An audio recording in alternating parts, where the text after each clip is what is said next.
എന്റെ ഉമ്മാന്റെ പെങ്ങളെ വരെ ഫോട്ടോ വരെ ഇൻസ്റ്റാഗ്രാമിൽ എടുത്ത് കണ്ട് എഡിറ്റ് ചെയ്ത് കണ്ട് എനിക്ക് അയച്ചു തരിക, എന്റെ ഇൻബോക്സ് അയച്ചു തരും.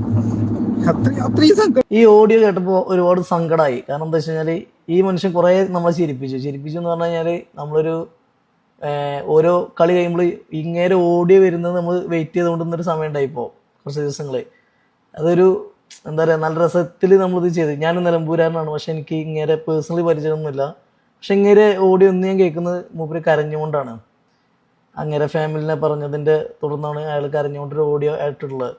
പക്ഷെ അത് ഭയങ്കര ബോറായിപ്പോയി. കാരണം എന്താ വെച്ച് കഴിഞ്ഞാൽ കളിയും പരിപാടികളൊക്കെ ഇപ്പോഴത്തെ കഴിയും, പക്ഷേ ഈ ഫാമിലിനെ പറ്റി പറഞ്ഞ് വെറുതെ അത് വലിയൊരു വിഷയത്തിലേക്കും ഫാമിലിയുടെ ഫോട്ടോസും ഇതൊക്കെ പബ്ലിഷ് ചെയ്യുന്നത് ഭയങ്കര ബോറ് പരിപാടിയായി പോയി. എന്തായാലും എനിക്ക് അയാളെ ഇത്രയും ദിവസം അയാളൊരു സംസാരം വേറൊരു എനർജി ആയിട്ട് ഭയങ്കര നല്ല രസമായിട്ട് പോയെന്നൊരു സംഭവം പെട്ടെന്ന് അങ്ങേര് അത് കരഞ്ഞ് കണ്ടൊരു ഇങ്ങനൊരു ഓഡിയോ കേട്ടപ്പോൾ ഭയങ്കര സങ്കടമായി. ആരാണെങ്കിൽ ഇത് ചെയ്തത് വളരെ മോശമായി എന്നേ ഞാൻ പറയുള്ളൂ. അങ്ങനെ ഒരിക്കലും ചെയ്യരുത്. കാരണം എന്താ വെച്ച് കഴിഞ്ഞാൽ കളിയും പരിപാടികളും ഫൈറ്റുകളൊക്കെ ഇത് ഇപ്പോഴത്തെ തീരും.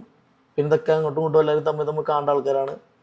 അപ്പോൾ എല്ലാം ഇതൊരു സ്പോർട്സ്മാൻ സ്പിരിറ്റിൽ എടുത്തിട്ട് എല്ലാവരും ഹാപ്പി ആയിട്ടിരിക്കുക, എൻജോയ് ചെയ്യുക. പക്ഷെ അത് അതിൽ കടന്ന് വേറെ രീതിയിലേക്ക് പോകരുതെന്ന് പറയുന്നു. Okay, by.